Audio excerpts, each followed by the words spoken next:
special factoring formulas. So let me get a whiteboard going and show you how to factor trinomials, or excuse me, factor some specific binomials, not trinomials. That was the last topic. So there are three factoring formulas that we want to use. And so let me just write them down just to start off with. So we're going to have their difference of squares and then sum of cubes and difference of cubes. So difference of squares is this. If I have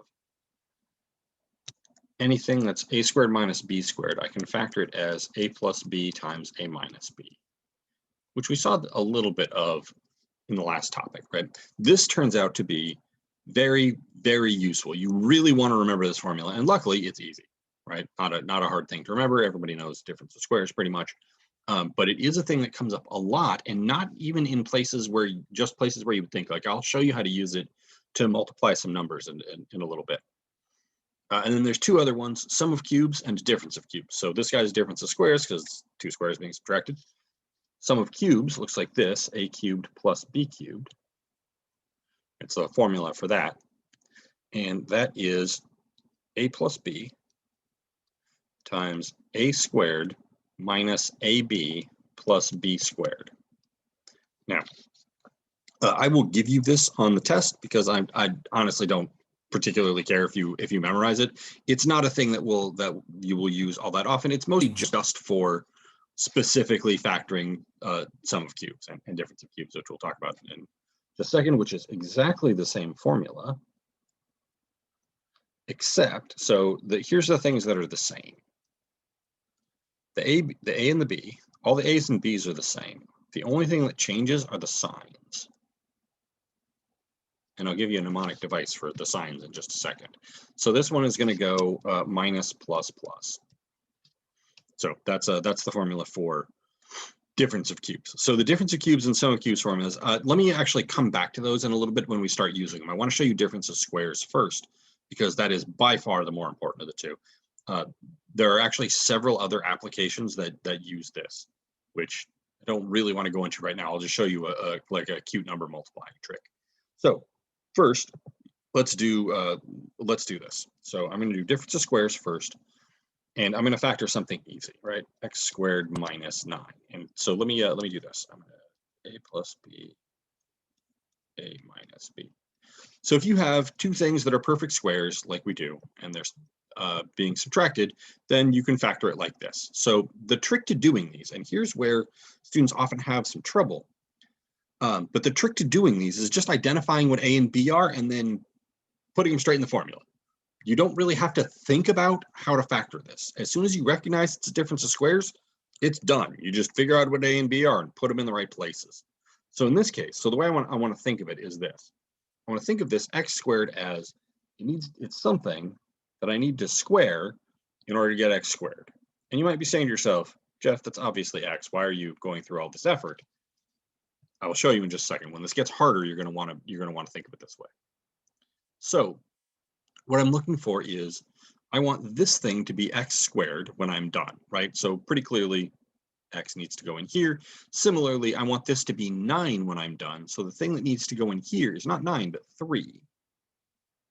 And so I've got a is x and b is 3. So I get x plus 3, x minus 3. And if you were to multiply this out, you would find that it came out with x squared minus 9. Okay, that one was pretty trivial. Let me show you a medium one. So here's a medium type question with a difference of squares. So let's say I've got like 4x to the 6th minus 81. Right, so let's make this a y to the y squared. We'll put in an extra variable there. So now what I want to do is I want to know something that I square to get 4x to the 6th, and something else that I'm going to square in order to get 81y squared, right? So I want 4x to the 6th here when I'm done with this. So you want to think of this in pieces. What do I need to square in order to get 4? Well, that's a 2. And what do I need to square in order to get x to the 6th? And you have to think back to your exponent rules, right? So I'm thinking of it this way. there's something that I'm going to square that gives me x to the sixth. Well, if we think back to the exponent rules, if we have a power to a power, we multiply the powers. So if I have x cubed here, x cubed squared will give me x to the sixth, because I'm going to do 3 times 2. So that's the thing I want to square to get x to the sixth. And in general, if you're looking for something to square to get something with a power on it, you want half of it, because if you're squaring it, you're going to be doubling. So x cubed there. 81, the square root of 81 is 9, so 9 is what I want there, and 9y there. So here I've got a is 2x to the third, and b is 9y. Right, so this is why you want to specify exactly what a and b are, because of course it can get messier than this. I'll do just a terrible example in just a second. I mean, it's not that terrible, but you'll see what I mean. It'll be one that you don't want to like try to keep in your mind the whole time. So that means then that I'm going to get 2x to the third plus 9y times 2x to the third minus 9y. So notice that I didn't try to do any work. All I did was just identify a and identify b and then slap it into the formula, right? Bam, just straight in the formula. Basically no more thinking as soon as you have identified what a and b are. So let's see one that is significantly worse. Whoop, I need a new. All right, so let's do this guy. So we're going to do what did I want to do? 45 x squared y to the sixth z to the 18th power minus what was I going to do here? 125. We'll do some a's and b's. A to the 14th, b to the 26th. Okay. So this probably looks significantly worse. At least I hope it does. I was trying to make it look bad. But here's what I'm going to notice. All of these powers are even. So it's possible to find something that I would square to make a to the 14th and b to the 26th, right? I just want half the exponents. However, these, the 45 and the 125, are not perfect squares. But before I can identify if it really is a difference of squares, I have to factor out any common factors. And the common factor here is 5. So once I take a 5 out,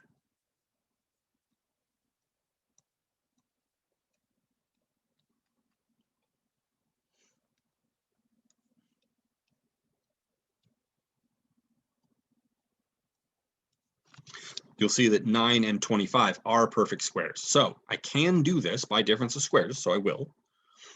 Right, so I'm going to leave the 5 just sitting there. And then what I'm looking for here now is something I can square to get what I'm looking for, right? So I want something I can square to get 9, which would be 3, of course. Something I can square to get x squared, so that's x. Something I can square to get y to the 6th, that's y to the 3rd. And then something I can square to get z to the 18th. And remember that the square is just going to multiply the power by 2, so z to the 9th will work. If I go z to the 9th squared, I'll get z to the 18th. So this is z to the 9th, and even with these big parentheses, I didn't leave myself enough room. And we're going to do the same thing to identify the thing that I called b earlier, even though I've got a b in this problem. So this is 5 a to the 7th, b to the 13th. So notice the thing that I called a earlier is now a giant mess. 3xy cubed, z to the 5th. And b is 5a to the 7th, b to the 13th.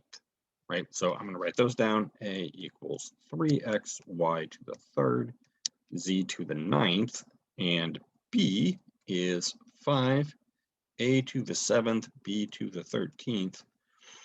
And so, again, I've identified a and b. This problem's basically over, right? It's just writing down the answer at this point. So I know this is going to be 5 times a plus b, a minus b. 3xy to the 3rd, z to the 9th, plus 5a to the 7th, b to the 13th, times, oh, and I might run out of room, 3xy to the 3rd, z to the 5th, minus 5a to the 7th, b to the 13th. All right, there we go.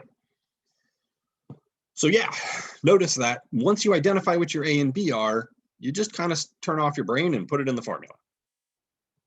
Okay, Here's the kind of cool trick that you can do with multiplying. Now, this works best if the numbers that you are trying to multiply are like an even number of numbers apart. So let me pick two numbers. Let's say like 18 times, don't want to do 34. Now let's do like 22. That'll be a nice easy one to start with. 18 times 22. And you might say to yourself, well, I can just jam that in a calculator and that's relatively easy, which is true. However, here's what I'm going to do instead, and the way I can do it in my head without bothering with the calculator. The number in the middle there, between 18 and 22, is 20. So I can think of this as 20 minus 2, which is 18, times 20 plus 2, which is 22.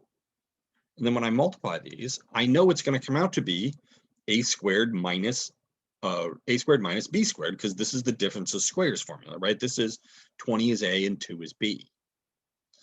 So I know this is going to come out to be 20 squared minus 2 squared.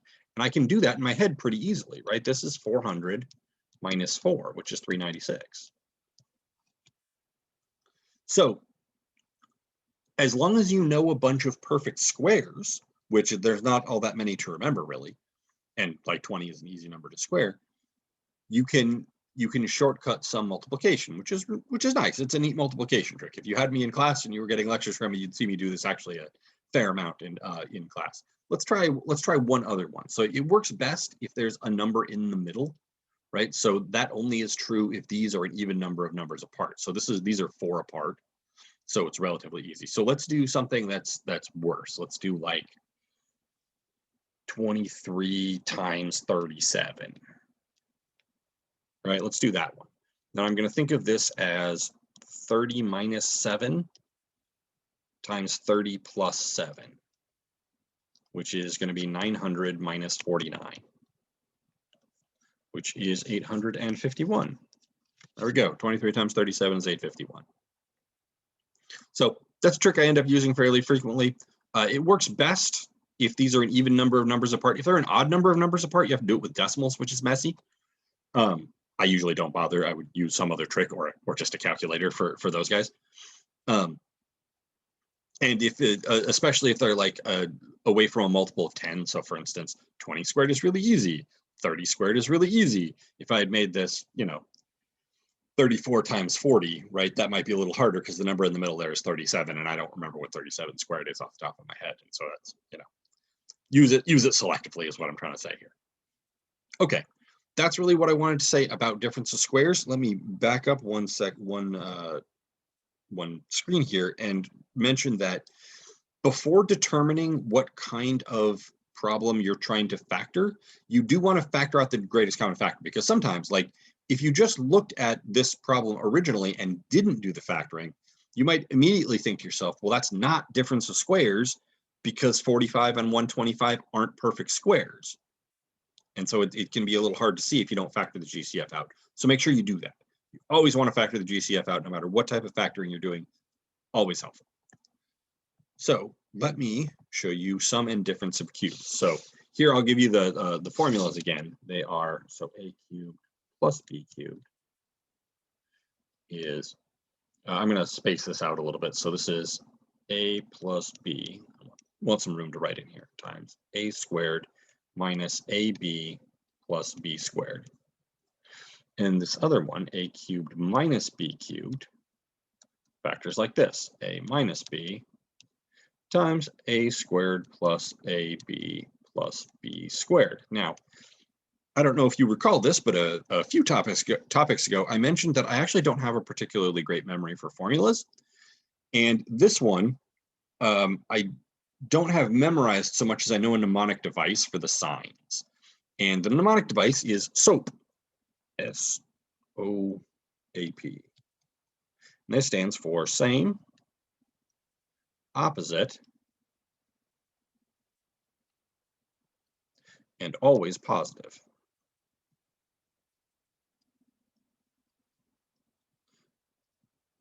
And you know what's kind of funny about this is I did not know about this acronym until I became a teacher. I went all the way through undergraduate math, graduate school, teaching at Cal Poly, And I didn't learn about this until I was teaching here at SBCC. This acronym, same opposite, always positive. It just tells you the signs. You have to remember the A, B, A squared, AB, B squared. I hope that's not too much to remember. This is all the first powers, AB, and then this is all the second powers, A squared, AB, B squared, right? This is degree 2 because it's got two ones, right? This is A to the first, B to the first. And so that's how I remember it. It's all the first powers, all the second powers. And in order, AB, A squared, AB, B squared, and then the signs, this first one is the same as whichever one you were doing. So for sums, it's a sum. For differences, it's a different. The second one is the opposite of that. And the third one is always positive. There's your acronym. So that's how I remember these formulas. This is the exact sort of formula that I would not be able to remember without some help. And so that's my help. First powers, second powers, same, opposite, always positive. So hopefully that helps you.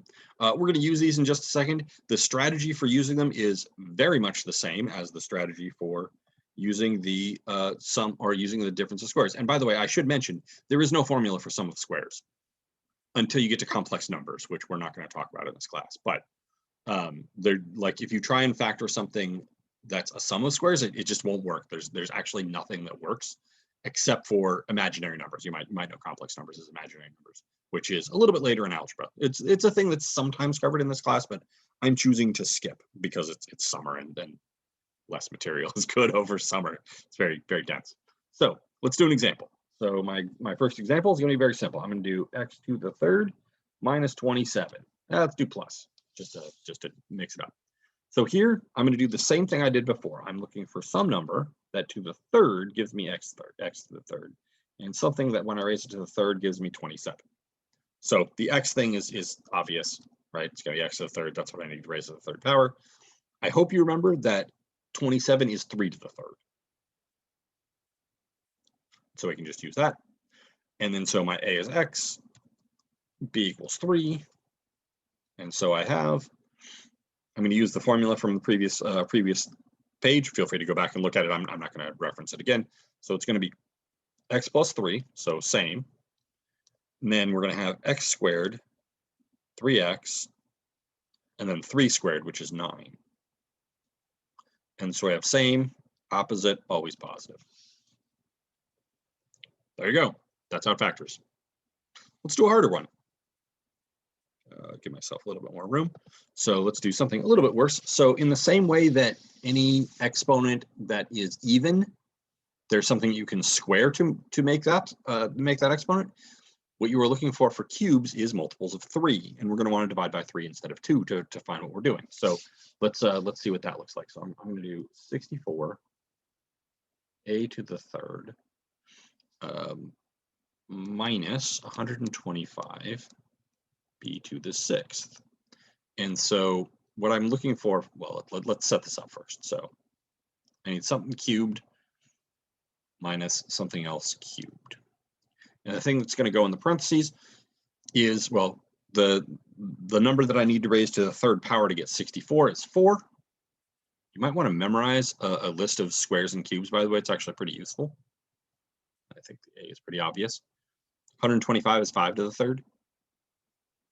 And then the number the power of b that I'm going to need to use, because remember we're going to be multiplying by 3 when we distribute this power inside, is b to the second, right? Because b to the second to the third will give me b to the sixth.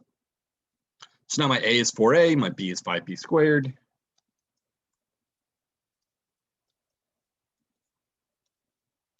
And we're going to get 4a minus 5b squared times, so the first one's a squared, so 4a quantity squared. I'm going to do this in 2 steps, actually. 4a squared plus 4a times 5b squared plus 5b squared squared. And then I'm going to simplify the second bit there. So this is going to be 4a minus 5b. Now 4a squared, notice that the squared is also on the 4. It's on both the 4 and the a, so this is going to be 16a squared. 4a times 5b squared is going to be 20ab squared. So I got plus 20ab to the second. And then I got 5b squared squared, so it's going to be 25b to the fourth.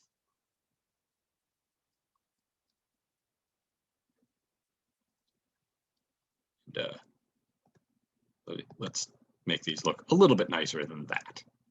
Those are supposed to be squares. Oops. So squared, squared. There we go.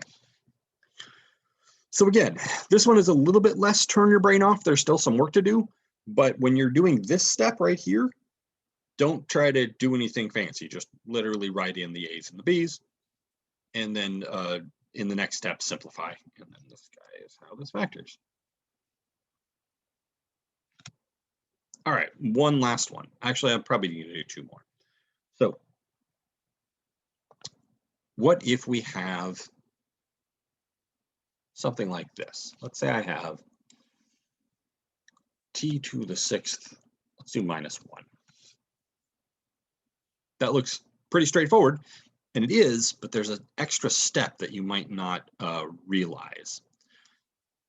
So this is a sixth power, which means it is both a square and a cube. So this is a difference of squares and also a difference of cubes, and you can factor it either way. Now it's going to turn out that we want to do difference of squares, and I'll show you why, but I'll do it both ways. So thinking of this as a difference of squares, I'm going to look at this like t to the third squared minus 1 squared.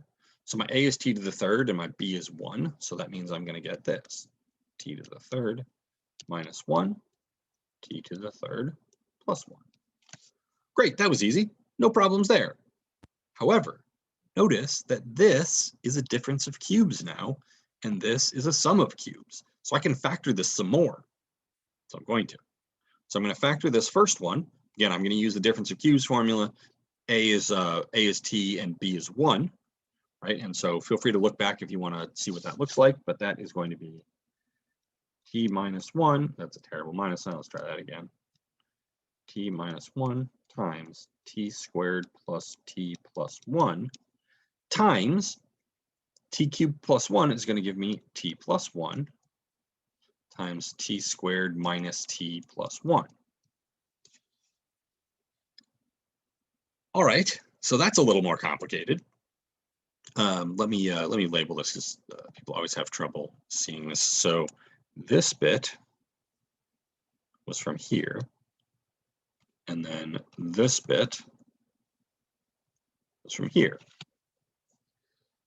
Now you could try to factor the t squared plus t plus 1. Like for instance, you might try trial and error because that coefficient is 1, and so that seems like a reasonable thing to do, but it won't work. And if you try the AC method, that won't work either. So we will eventually learn how to factor this, ish. But for right now, just realize that it doesn't factor in any sort of nice way, and so we're going to leave it like this. We're just going to leave it squared. So this is what t to the sixth minus 1 is. And if we were to multiply this all out, the thing we would get would actually be t to the sixth minus 1. It seems like that couldn't possibly all cancel that way, but it does. It does.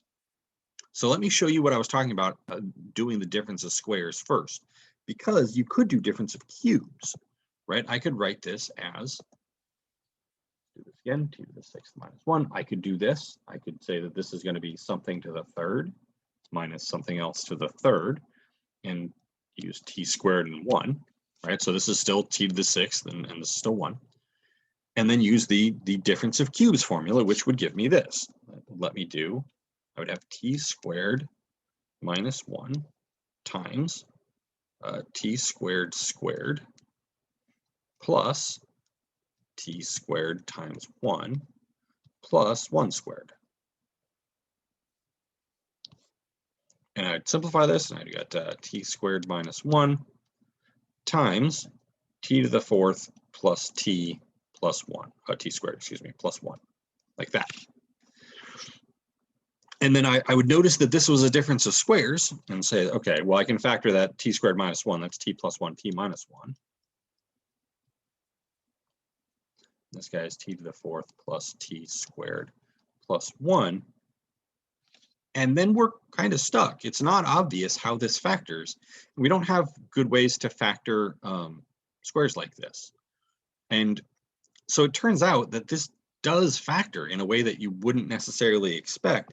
It factors as this, t squared plus t plus 1 times t squared minus t plus 1. Yeah, who knew, right? So that's why I wanted to do difference of squares first. Not because this doesn't factor if you do it this way. It does. It's just that it's not clear how you would know to factor this thing. And so I prefer not. I prefer to do difference of squares first so that I don't have to remember how this thing factors. And then you can just use difference of squares difference of squares first and difference of cubes second, and sum of cubes for this one.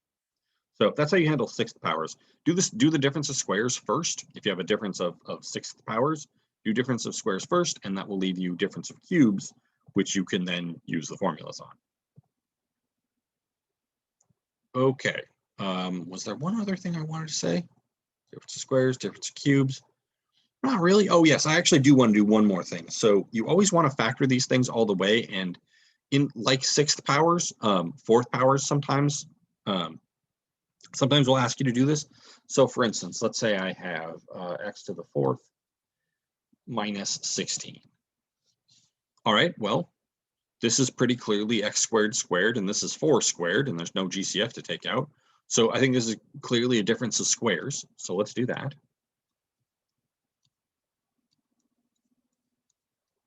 So I have, and my a is x squared, and my b is 4. A equals x squared, b equals 4. And so I can write this as x squared plus 4 times x squared minus 4. And when I do that, this x squared plus 4 does not factor anymore. We're done with that one. But this one does factor some more, so I should. Right? So here, x squared minus 4 is going to be x plus 2x minus 2. So I'm going to rewrite that as x squared plus 4 times x plus 2 times x minus 2. Sorry, I don't know if you can see that, but my computer is warning me that my battery is running low. And so that's how I want to handle that one. So this only works if this is a fourth power and this is a fourth power as well. And 16 is 2 to the fourth, so you have to have that property to make this work. Other common fourth powers, like 3 to the fourth is 81, 4 to the fourth is 256, 5 to the fourth is 625, and then they start getting really unwieldy from there. I don't know too many people who know what 8 to the fourth power is. I don't off the top of my head.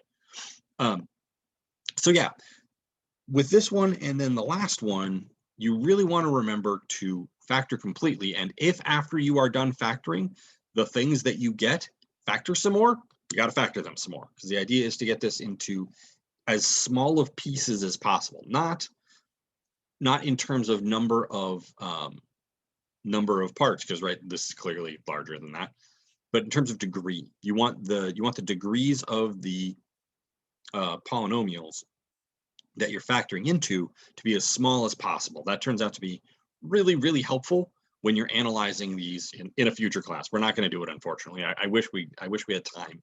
It's a thing I actually enjoy, but my students usually don't enjoy it, so maybe it's okay. Yeah, so factor completely, which sometimes you have to do things twice if you're left with a difference of squares or difference of cubes or sum of cubes. And with that said, that's all the factoring formulas I'm going to teach you. So I want to strongly recommend that you look at the mixed practice factoring and go through identifying which kind of factoring you're going to do in each case. I'll make you a little document that I haven't made yet. I'll post it in course resources about choosing which kind of factoring to do. So the number one thing to do is identify the number of terms. So I guess I'll do a little bit here. So number terms,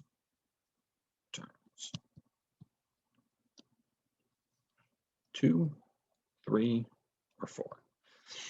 Those are really the only choices we're going to have.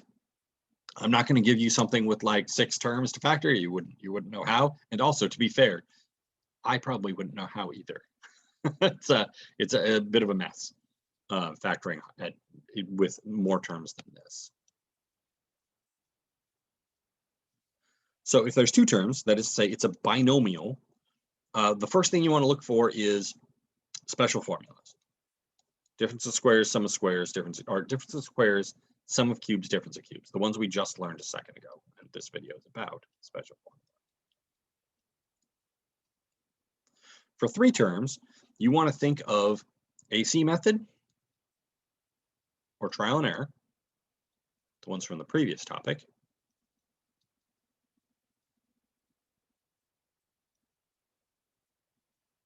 And for four terms, you want to try grouping. Now, I will say this. Factoring is a bit subtler than this in general, but for a first pass at factoring, this is a good thing to remember, right? Two terms, try one of the special formulas. Three terms, AC method or trial and error. Four terms, try grouping. And all of this is predicated on do GCF first. So let's write that in huge letters, just so everybody, where's my, there we go. Do GCF first. Exclamation, exclamation, exclamation. Purple stars.